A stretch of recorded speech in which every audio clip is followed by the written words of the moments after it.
La vidéo vous présente l'utilisation simultanée d'Audacity et de Regressy sur le même écran pour gagner du temps. Donc commençons par l'utilisation de Regressy. Nous faisons fichier nouveau clavier puisque les données vont être rentrées à la main. Deux grandeurs seront mesurées, la fréquence de la voiture à l'approche et la fréquence de la voiture à l'éloignement. On y ajoute un paramètre expérimental qui est la célérité du son dans l'air. Notre tableau est prêt. Maintenant, ouvrons le fichier son concerné sous Audacity. Nous allons sélectionner un court extrait de la bande son lors de la phase d'approche du véhicule. À l'aide du menu Analyse, nous allons tracer le spectre de Fourier de cet extrait en faisant bien attention à être en échelle linéaire.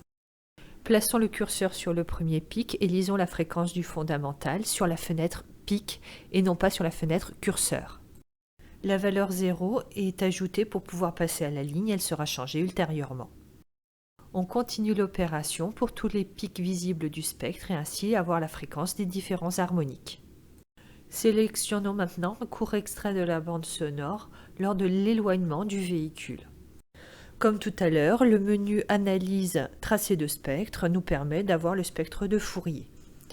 Donc on rentre les valeurs sur Regressy après lecture au fur et à mesure à l'aide du curseur.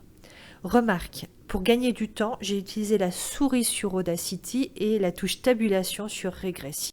Dans le logiciel Regressy, je clique sur l'onglet Paramètres afin de pouvoir rentrer la valeur de la vitesse du son dans l'air. En cliquant sur le bouton Ajouter, je rajoute une grandeur calculée qui sera la vitesse du véhicule en mètres par seconde. J'utilise l'expression fournie dans le document en faisant bien attention à rajouter des parenthèses afin de respecter la priorité des opérations.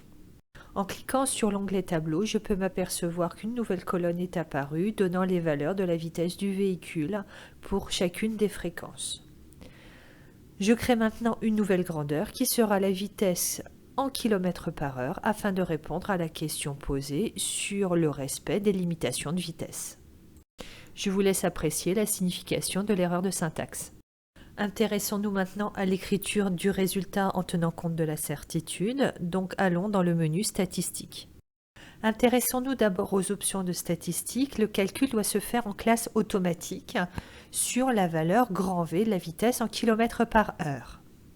Cliquons sur le bouton tableau afin d'accéder aux valeurs de la vitesse moyenne et de son incertitude absolue. L'incertitude absolue sera notée avec un seul chiffre significatif en notation ingénieur. L'incertitude relative est exprimée, elle, en pourcentage. La voiture roulant sur route départementale, elle respecte bien la limitation de vitesse de 80 km/h.